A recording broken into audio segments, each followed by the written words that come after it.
Hello, welcome to the 14th episode of my podcast, Open Conversation. I'm your host, Young Bella, back with another episode. This episode, I'm gonna be speaking on the first round of the NBA playoffs and give my analysis and picks for the second round and what I think. So, just get right into it. So, first round recap of NBA playoffs. First starting with the Milwaukee Bucks and Miami. Um, Definitely. I originally my pick was for Milwaukee to advance into the second round, but obviously that was definitely an upset. I was definitely incorrect about that. I'm gonna take accountability for that. Miami ended up winning the series 4-1. Definitely unexpected. I know most people thought that Milwaukee would advance. Um, Tyler Hero got injured. Victor Oladipo got injured. So Miami was definitely undermanned, but Jimmy Buckets, Jimmy Butler turned it up. So obviously with Milwaukee, Giannis had got injured um, 2 games, so that definitely influenced, the Milwaukee's momentum and chemistry in the series, in my opinion. You miss out on the best, the best player in the game.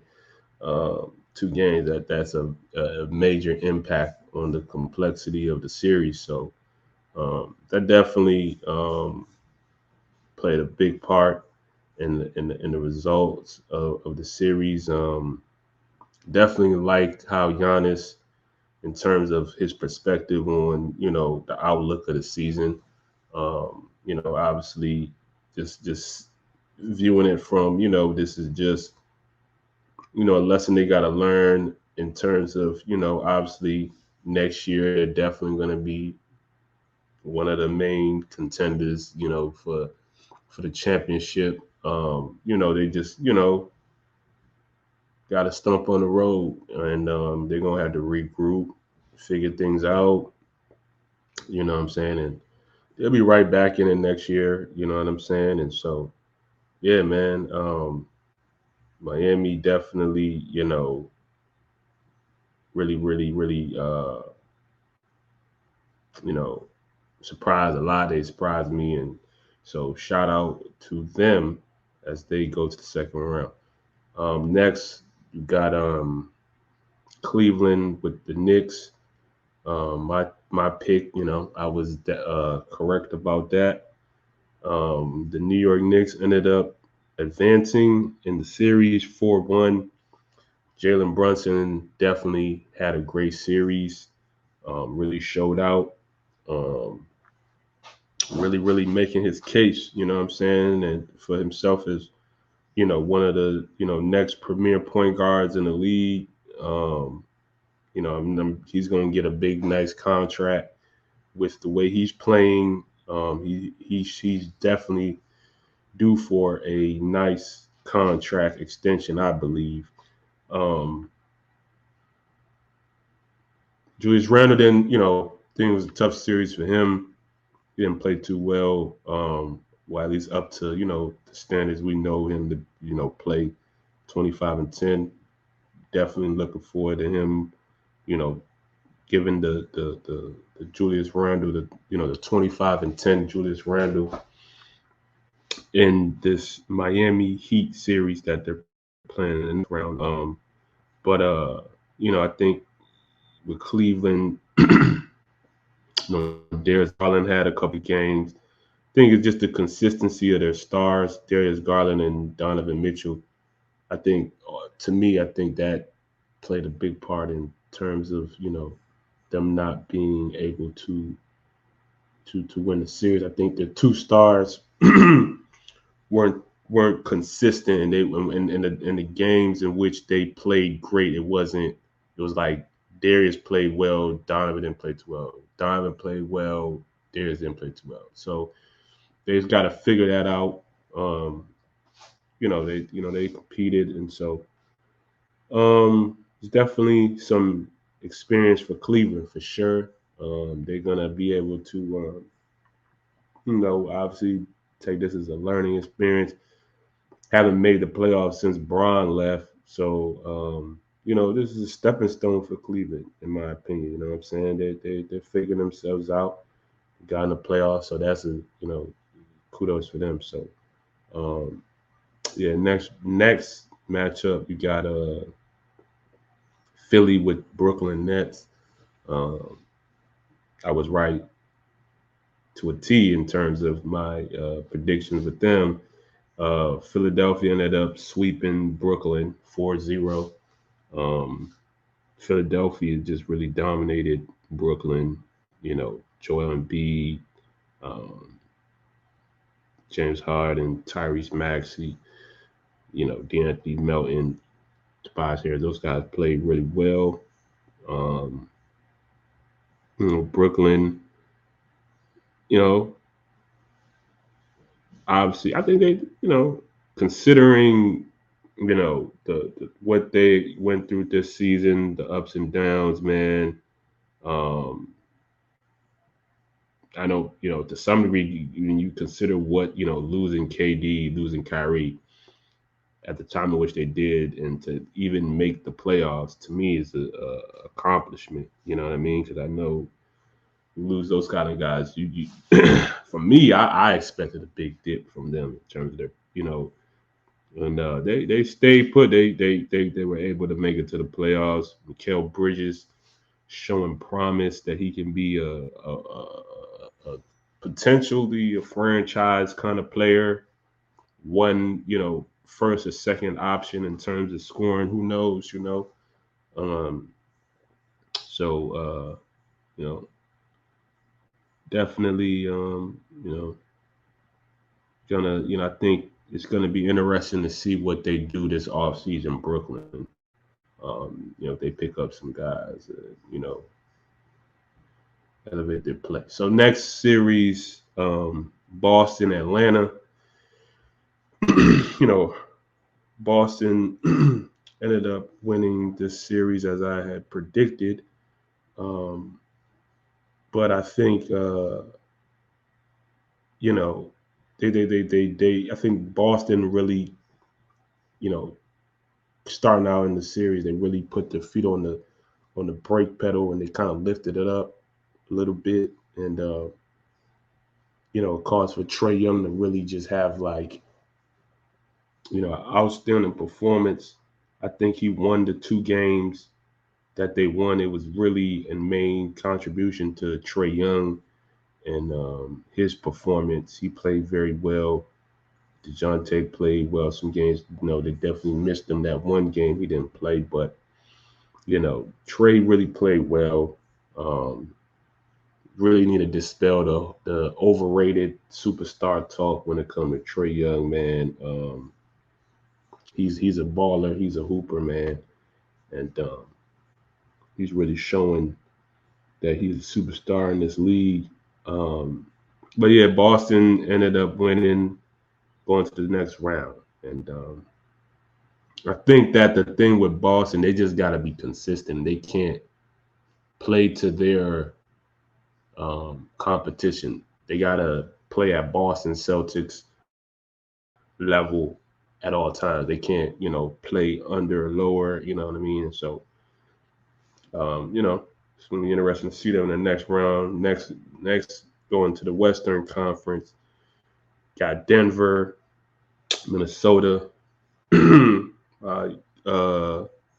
Prediction was definitely accurate in terms of Denver moving on and winning the series. They won in a gentleman's sweep, not necessarily a total sweep, but gentleman's sweep. 4-1. Joker played, did his thing, of course. dominated throughout the series. Michael Porter Jr. played well. Jamal Murray did his thing, hooping. Um, Minnesota's a young team.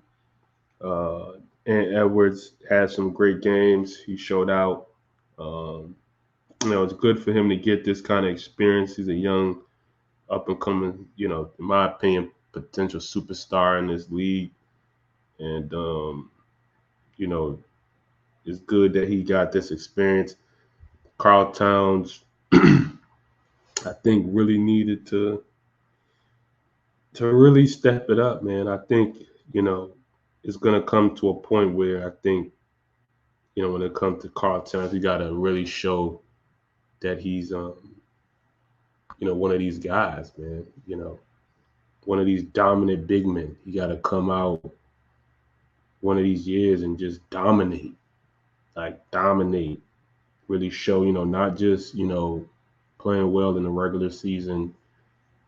He got to come into these playoffs and really dominate and show that he's, he should be in the conversations with the Jokic's and the ADs and the, these kind of, the Joel Embiids and stuff like that. He got to really show that he belongs in these kind of conversations as the top bigs in this league. So it's going to be interesting to see how this team bounce back next year. Next series, Phoenix and the Clippers. Again, this series ended up, I was correct in terms of my pick and who advances. The Phoenix Suns, as I had predicted, advanced to the next round, winning 4-1. Booker just went off. He had a great series. Just really dominated. Has a 47-point game, and he was just offensively just a juggernaut throughout the series. KD, of course, walking 30-point a game in his sleep.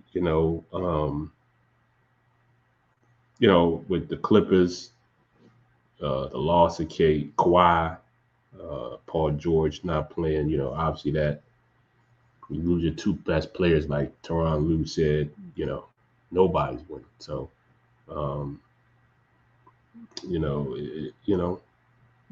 Russ, was really, the anchor of the team. Showed his value, played hard, and really did his best in terms of willing the team. And shout out to Russ. But yeah, they I think, again, with the Clippers, it's always just health, man. If they can maintain health in the playoffs, that's where, you want to, see the Clippers perform. You know what I mean? Their whole thing is just being able to get Kawhi, and Paul George and these guys healthy enough in the playoffs. You know what I mean? So their thing is really the health thing. So and then, the next matchup with Sacramento and Golden State, my initial pick was, at least from my last video, I had picked Sacramento to advance. I, definitely gonna have to. They play tonight. I definitely don't think. I think that the Warriors have gained momentum in the series. That veteran, experience, I think has caught on.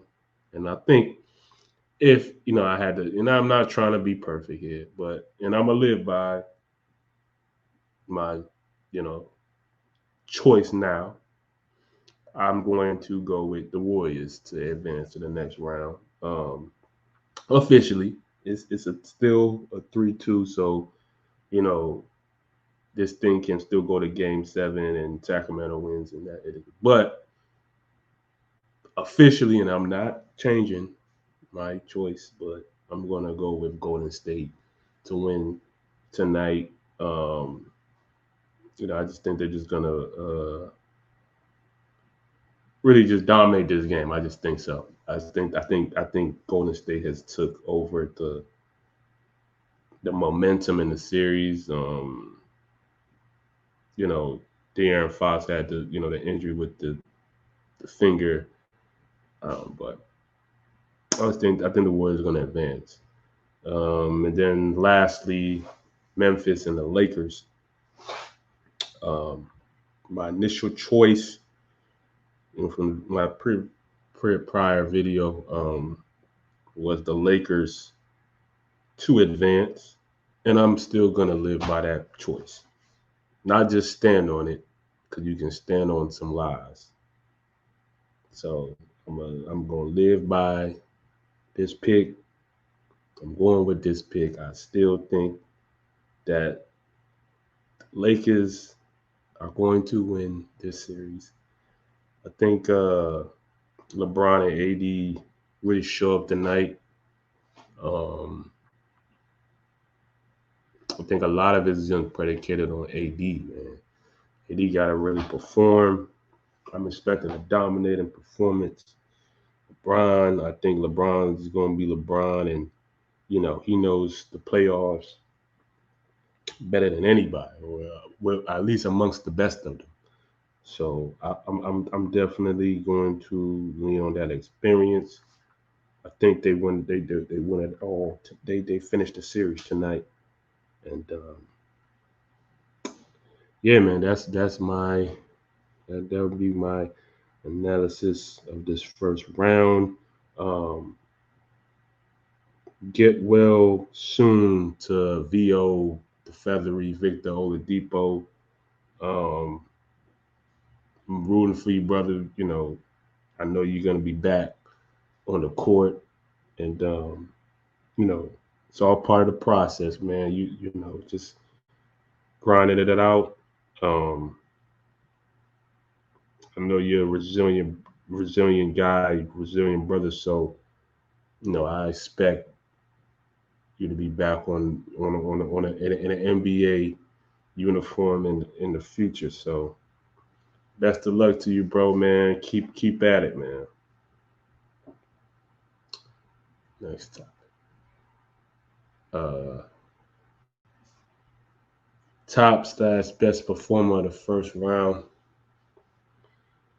It's a couple people I'm gonna name that to me really had great series.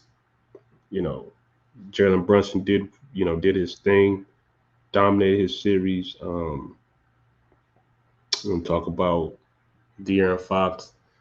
He's played very well throughout that series with Sacramento. Want to talk about Steph Curry, what he's been doing. He's been playing well, very well for the Golden State Warriors. And then Devin Booker had some great performances throughout that series. But ultimately, my number one top performer would have to be none other than Jimmy Butler. With that upset, I mean, he really, in my opinion, willed that Miami Heat team to victory. He was definitely the dominating force of them winning those games. To me, he won the last two games on his own with the 56, and then to finish it off with the 42-point game. I mean, he literally won those two games, and that's what you expect from your superstar type of guys. Your franchise guys. You expect them in the playoffs to literally win you a game. Like, and if you can win more, like he won 2 games, you know what I mean? Like that's that's all time. And then in the fashion in which he did so, um, yeah, it was outstanding. Um, you know, I think Jimmy, that I do believe him when he's saying that he's just out there hooping, but um, he definitely turns it up. He turns it up in the playoffs, man. As all you know players should when it comes to the playoffs. Your game when you talk about the greats and the best of the best in the league, in my opinion, is like the playoffs is where you elevate your game. You know what I mean? It's like your game elevates when you get to the playoffs. It doesn't go down. It doesn't stagnate. When you're talking about the best of the best, you get in the playoffs, their game elevates. And so Jimmy Butler has showcased that, you know, throughout the test of time, and he continues to do it. And I'm looking forward to him, you know, doing that, continuing to do that. So yeah, Jimmy Butler to me would be my top performer of the first round this time. Heat versus Knicks matchup. Um,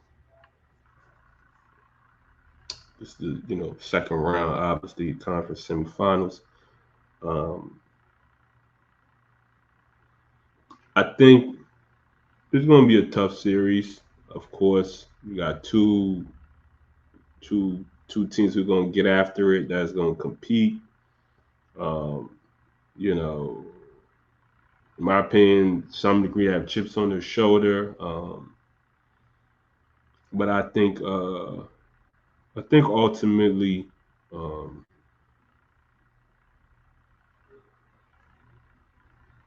I think the Knicks, the Knicks go to the next round. I'm picking the Knicks. Um, I think we'll see. Will Jimmy Butler continue with? I believe he's going to have a high level of play, but the level of play where you're 40 pointers and 50 pointers, will he be continue to do that in this round? I mean, you're gonna have to see. But I don't know. I don't think it took a lot out of him to get by the Bucks, and so Jimmy's play, of course, is going to be a big part of how Miami goes in this playoffs. But I think the Knicks are gonna outlast them. I think Jalen Brunson continues to showcase he's just a dominating. He's an up and coming premier point guard, and all star, all NBA caliber kind of point guard in the league. I think Julius Randle, has a lot better series this series, uh, and Josh Hart. These guys, I think that the Knicks. I think the Knicks edged them in 6 games, and so that'll be my pick um, for this matchup. But we're gonna see. You know what I'm saying? But that's who I'm picking.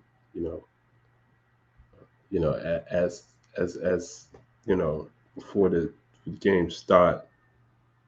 That's who I'm choosing next. 76ers versus Celtics matchup. I think this is definitely the marquee matchup of the second round. This matchup could be, depending on seeding, this could have been a conference final matchup. Um,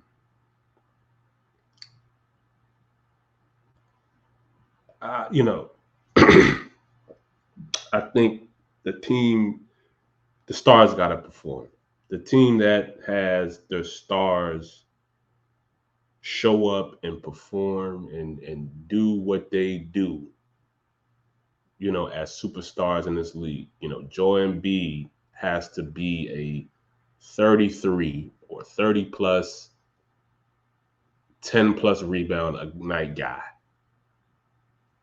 James Harden has to be a 25 and 12 guy, 25 and 10. Max, you got to chip in a couple 20-point games. Tobias got to put in, maybe a 20-point, 15. This is what they're gonna need if the Sixers want to advance. This is what they're gonna need. You know what I mean? DeAnthony Melton got to hit, big shots and threes. They're gonna need. PJ Tucker got to defend and hit, big threes. This is what they're going to need if they want to advance. Boston, Tatum, Jaylen Brown, they both got to perform. It can't be a one night, one of these, somebody got it going and another, and guys is kind of so, and the other guys kind of like, all right or good. We need Jason Tatum. If Boston wants to advance, we need Jason Tatum's going to have to be 30 a night. Jaylen Brown's going to have to be 26, 27 a night. Like Smart is going to have to put in 15. This is what they're going to need. Brogdon got to come off the bench and, do well. And this is what, in my opinion, Boston is going to need to advance. They got to show up, and they can't. I think one thing with these two teams, it comes to motor. Are these who's going to play the hardest? I think the team that plays the hardest is going to end up winning this series. The team that really wants it, not just out here just playing and saying, well, I'm just better than you. And we're like, no. Team that comes out and plays the hardest and does the little stuff and gets the offensive rebounds and the loose balls and, stuff like that. Like, that's the team that's going to end up winning this series. And, my early call, if I had to, I'm going to make my pick, of course, it would be, I think Boston. I think Boston wins this series. I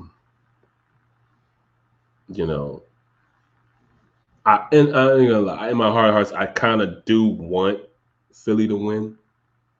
You know what I mean? Because I do want Joel Embiid and James Harden to, to advance and win the championship. But I just think Boston. I just think they're going to edge them out. Boston is going to be the better team in the series. But like I said, we will see. But that's going to be my choice. In terms of who wins this series thus far. Next matchup. Nuggets versus Suns matchup. Okay, so you got two great offensive teams. Joker, the Nuggets are running through Joker's offensive play. And so, Joker's going to get his. He's an efficient scorer. He's going to get his buckets. He's going to get guys easy baskets. I need to put into context, for all the quote, the Joker haters and people who like to knock Joker's game and say he's not that. The guy is a one of one. If people really understood the fact like, oh, he's that. No, what makes him so great is the fact he's a center, and and the way he gets his stat. I mean, the way he gets his numbers, and he's a center averaging 10 assists. That is completely unheard of. Like, that's completely unheard of, while getting 25 and 10, you know what I mean, at his position, you know what I mean? And so to me, I just really admired his game. I think the brother can flat out ball. And so, he's going to do his thing. I think one of these, Porter Jr. or Aaron Gordon, is going to have to really step up and be 20 plus scores. One of those guys, in this series. Jamal Murray is going to have to really show up. And which is they're capable of, you know what I mean? Then you go on the Suns, talk about the Suns, Devin Booker just coming off a flat out great series against the Clippers. I'm expecting him to resume that here. Obviously, KD, CP3 as their floor general, DeAndre Ayton. I think the main thing that, if one had concerns when it comes to the Suns is their depth, their depth as a team, and, which does bring some cause of concern, but I think that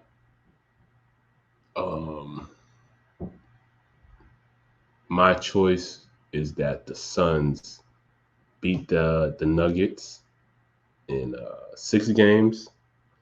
I believe the Suns advance and to the Western Conference Finals, and so that's my pick for for this series. Game 1, these games start Saturday or Sunday, so so that's my choice for who wins this series. But it's gonna be a great series. I'm expecting great offensive prowessness from both teams. Both teams have very great skilled players in Nikola Jokic and KD and Devin Booker. So it's going to be very entertaining. Next time. Basketball politics. Hoop politics, man. Something that, I guess I'm coining the phrase, but this, it's politics to everything. In every industry that you're going to be in, that you're in life, there's always politics. And every group, there's politics. I want to speak specifically towards the basketball politics. As I've said before, I'm a basketball player. Something that I've been playing since I'm 5, 6 years old. Something I love to do. Outside this podcast, one of the main things I talk about is basketball. But I also want to speak on the politics of it, because there is a political aspect to the game. There is a business aspect to the game. The politics and the business coincide. And it does need to be explained, in my opinion. And politics of the game isn't usually talked about a lot of times. People just chalk it as, the politics or the this or that, But I wanted to just get a little more in depth in terms of, the politics of the game, basketball politics. And, you know, for myself, um, I've seen every level: NBA, collegiate, high school, AAU, CYO. Um, and there's politics at every level. Um, a lot of times you have, in most cases, people want to coin whether, a player is good enough um, to be on the team, or he's not good enough. That's usually the phrase when, um, as a player growing up, you know, aspiring to one day play in the NBA. You know what I mean? I was hoop, hoop, hoop. All day, every day, rain, sleet, snow. Uh, Ask my parents, I'd be hooping in any kind of weather, and still to this day, honestly, but I always working on my game, and what I learned was, you know, your talent, there's immense amount of talent everywhere. Um, there's talent everywhere, you know. Uh, but when you're growing up, you're not seeing the game from a coaching perspective or from a higher management organizational perspective. You're just seeing it from a hoop perspective, or not even hoop, or from a player perspective, not just hoop, player perspective, to where you just think, well, I think I'm better than this player. Or I just got to show that I'm good. I'm good, or I'm better, and then that should be good enough for me to make the team, or whatever the case may be. But not always the case. There's politics, and so um, that can be kind of hard to grasp. I know for myself, going up the ranks, I would see certain things, and I feel like I'm a better player or whatever. I do more for the team or whatever.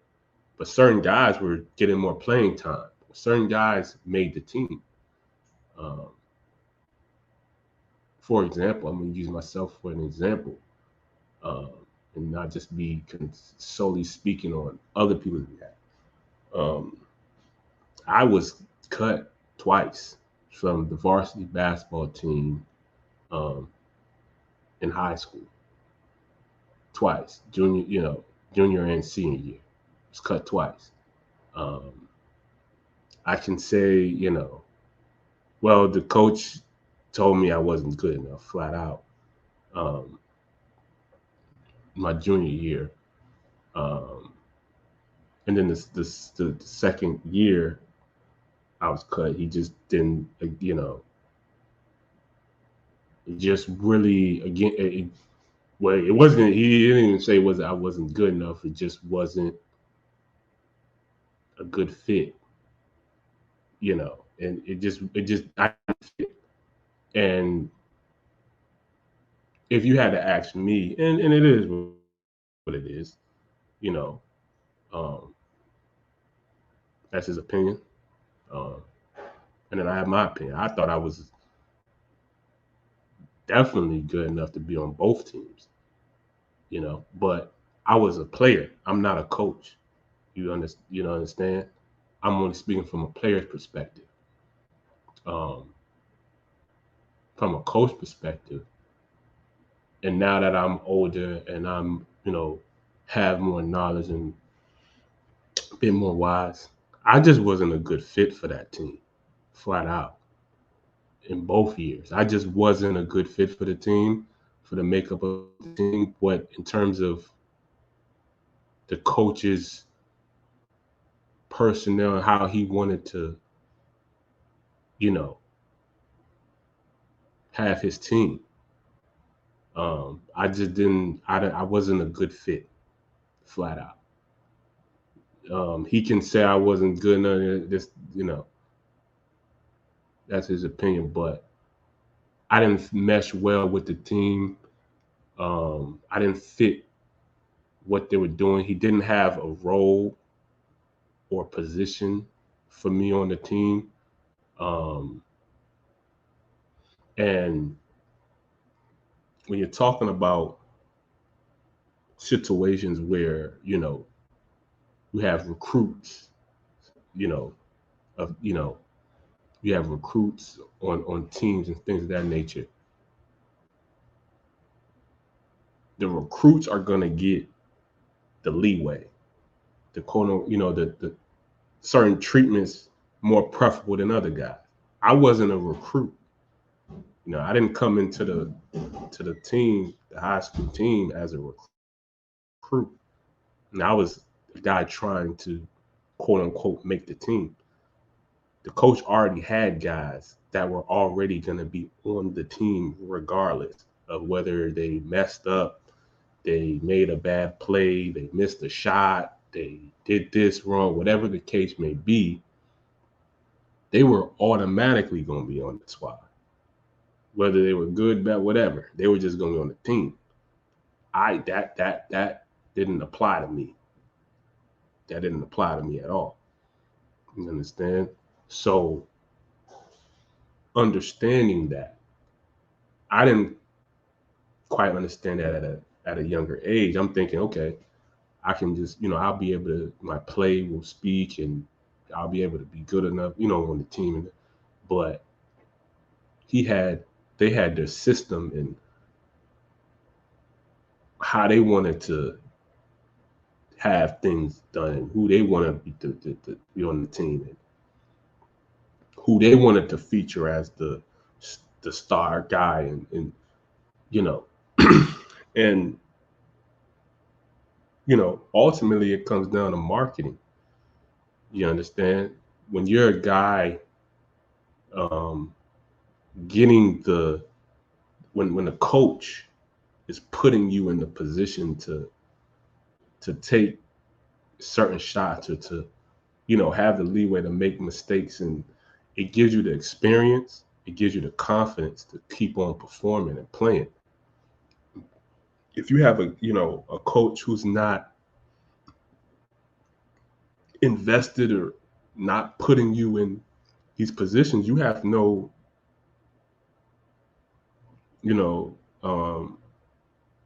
opportunity to showcase your talent and what you're capable of doing.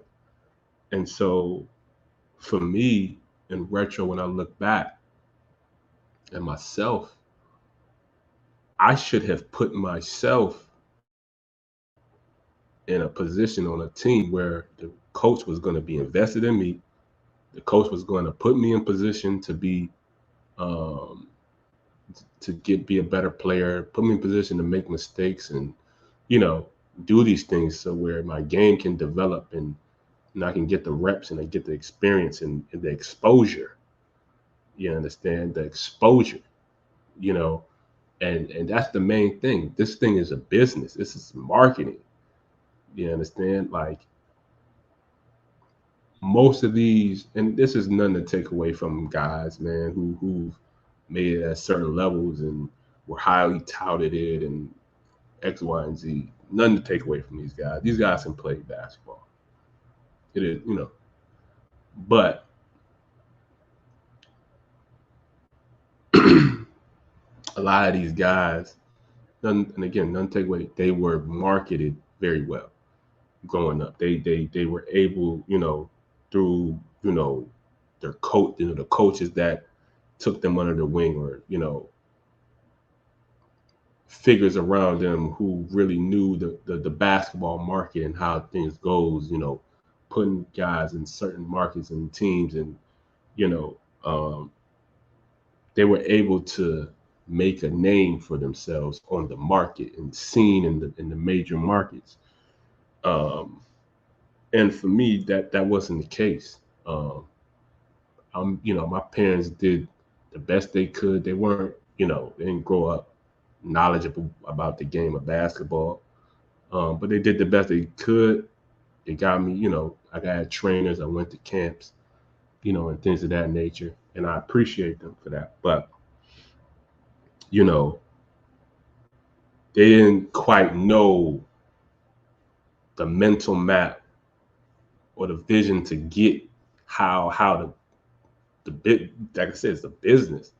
How to shop guys and put, who to speak to and have the relationships and things of that nature. It's a lot of guys who get on teams solely off of just the relationship, quote unquote. Maybe, you know, the coach is cool with the son's father and they went to high school together. They were frat brothers and something like that. And maybe you could play and you had game, but off of that relationship with this guy, this other player, they'll put, the guy that maybe they had the relationship or they liked or they favor, whatever the case may be, on the team before you, and you're the better player. You understand? And this is just the cold hard truth. I've experienced it. You know what I mean? I'm not even just, I've seen it with other people and other levels and stuff, and I've also experienced this. You understand? So, um, again, that's just the politics of the game. I think the best thing is to put yourself in a position to where you can be best marketed, best exposed. The coach is investing in you, you know what I mean, in your development. And that, that will be your best. Um, that would be, the best foot forward in terms of your career. I've seen guys who were getting all the political treatment and the shine and the exposure and all of that on a certain level, whether it's high school, maybe collegiate, and then the NBA level, the politics is totally different. It's not the same thing. And your game gets exposed because we see that you really weren't that guy. You were just somebody who they put in the position and in a role, and they put you in a position to be successful. You really didn't work your way. You didn't really have to do much to really earn your position, as that guy. You know what I mean? And so, um, when you're talking about the NBA level, um, if you're a, top 5 draft pick, essentially the NBA organization is saying you're the future of this. In most cases, sometimes situations can be different. Like, I'm gonna give an example, like a James Wiseman. He was a he was number 2 pick, and he went to the Golden State, and they were already a championship team. And you have anomalies like that. But in general cases, you're a top 5 pick. The NBA organization saying, "Hey, you're the key. We're giving you the key to the franchise." Okay, um, and we're gonna put you in a specific position or role where you get certain amount of shots and this, that, and the third. And over time, we're going to see whether or not you're really that guy who is the franchise changer or you're really just a role player. You know what I mean? And time reveals that. Um, and then, in most cases, I don't consider them bust. Like, I want to use an example of with Kwame Brown. I'm not going to call him a bust. It just, in terms of the expectations that the Washington Wizards had for him coming into his career, no disrespect to Kwame Brown, he didn't meet those expectations. He was a role player, you know, system guy. You know what I mean? And there's nothing wrong with that. You got just how the chips fall. He was a role player. Okay, he's not a bust. He made millions of dollars, living very well. But he was time reveal he was a role player. His game showed that. And so, Gilbert Arenas essentially took on that role as that franchise guy, and he, showed and proved it. You know what I mean? He was a 3-time All-Star, averaged 25 1 year, 28, 29. So he was able to take that same role that the Wizards gave Kwame Brown, and he was successful. He showed that he could be that franchise guy. He was really quote unquote him, as they say. But respect to both those guys, Gilbert and Kwame Brown, but I'm just using examples. I'm just using analogies, no attacks or anything. I'm just using examples. But that's just an example of how things can be. And for me, like it's when me myself, I have aspirations to be a GM one day for an NBA team or owner or something. So I have to, I'm seeing the game different. I'm not just seeing it from a player perspective. And I understand, like, when it comes to team basketball, it's not necessarily a matter of you not being good enough to be on the team. As though some people will say that and say you're sorry and all this other stuff and try to talk down on your game. It is what it is. People gonna say whatever. Cool. But fit, role, position. Is this the right fit for me? Does this team fit my game? Do I have a role on this team? What's my position on this team? And if those things aren't answered, then I would definitely suggest other options. Because if those 3 things aren't answered, likely they're going to say you're not good enough, you're sorry, or whatever the case may be. People going, politics. You said basketball politics. You understand? So, that's just, my perspective when it comes to the politics of the game. And, it is what it is, man. I think, the high school coach who cut me, he said I wasn't good enough to play. Obviously he said I wasn't good enough to play on his on his team. He said I wasn't good enough to play Division I basketball. But Tom Izzo didn't think so. Fortunately, Coach Izzo had a role for me on the next level. So, again, politics. That's his opinion.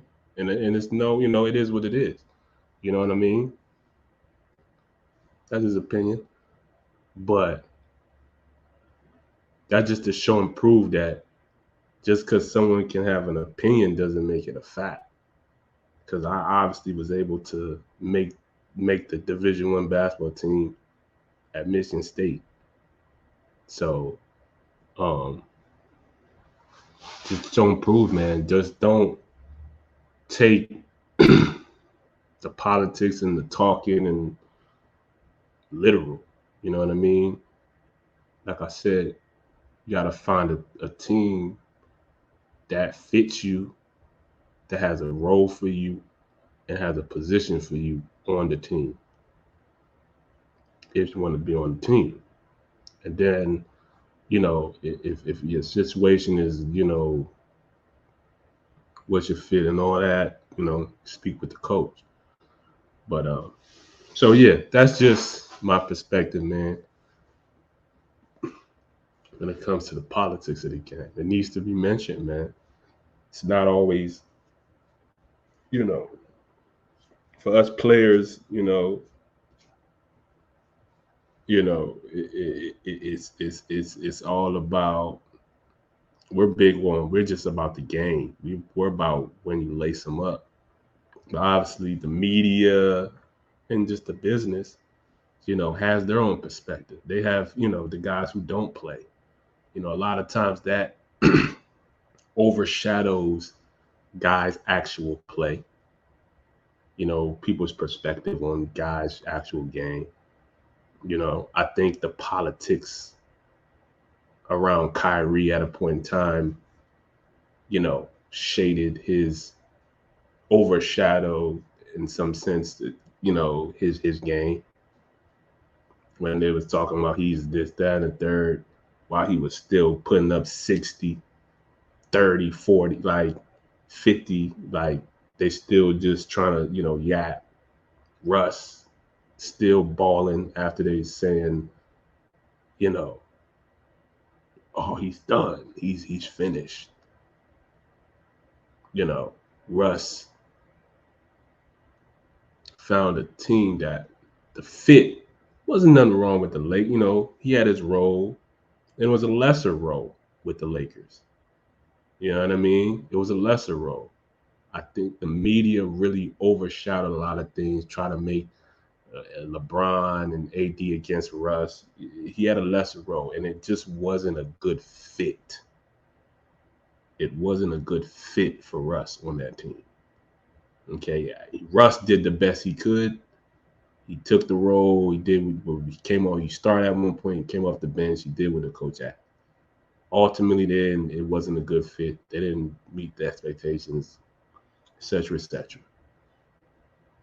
He went to LA Clippers, where the role was different. He had a bigger role, and he showcased that no, like I'm still that guy. Like I can still put up, like yeah, like it's not lost. It's not. My game isn't. It's he still showed. He showed like I can hoop. I can still play at a high level, and you see how he played in this past series with against the Suns. He had a pretty good season. I mean series. So it's the politics, man. So that's all I'm trying to educate y'all on, man. Just the politics of the game, man. It is what it is. Next topic.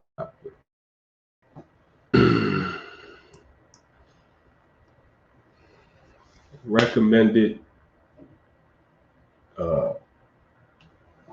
basketball slash NBA podcast. Ones that I definitely listen to and watch on a day basis. The Old Man and the Three with JJ Redick and Tommy Alter or Salter. Very good. Very good. JJ does a great job in his analysis of the game. He's very on point. He's somebody that I definitely admire from a long time, from his days at Duke, where he was a killer. Like, I don't think people really know that the JJ Redick, the Duke like he was a killer. But I definitely like his podcast a lot. Gives great breakdowns, very, very knowledgeable of the game. And so I really tune into JJ Redick's podcast, Old Man and the Three.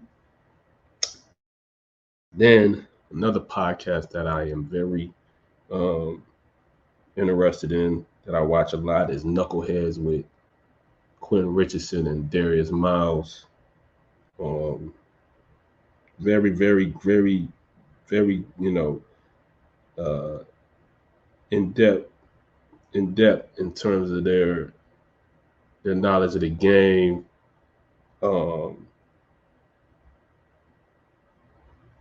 They always have good guests. Just good energy. I love the question when they always ask when he got to the league, who bust your ass. I like that topic when they use that. But yeah, man, Knuckleheads. That's one of the podcasts I really tune into. And then All the Smoke with Steven Jackson and Matt Barnes. That's another podcast that I definitely tune into. Chill, laid back dudes. And Matt Barnes and Steven Jackson, they keep it raw and real, and they give their perspective. Jack always gonna keep it, I love Steven Jackson's analysis perspective of the game, man. That he gonna keep it 100 with you, whether you agree or not. He gonna keep it real, and I like him for that. He a tough player. I really like Jack's game. I always like Jack's game. He a walking 25-5 guy throughout his career. Matt Barnes, tough player, great defensive player. Offensive was a guy who hit shots. Yeah, man, I love they podcast. And then lastly, I'm going to go with KG Certified, his podcast. I love KG's just his passion for the game and his intensity and his approach to the game, and his just like he just so passionate about the game. And he got Paul Pierce from time to time in the joint. And yeah, man, I love KG's analysis and the guests he brings and things of that nature. And so yeah, these are my favorite podcasts, Hoop Podcast, NBA podcast that I tune in, and I would definitely recommend all those out there to tune in to these guys, man. They're very knowledgeable and they know the game very well. So yeah. So that concludes 14th episode, man. I hope y'all liked it and appreciate it, man. And yeah, man, be back again, of course, with more analysis of the playoffs throughout the playoffs. And yeah, man, appreciate y'all for tuning in. See y'all next time.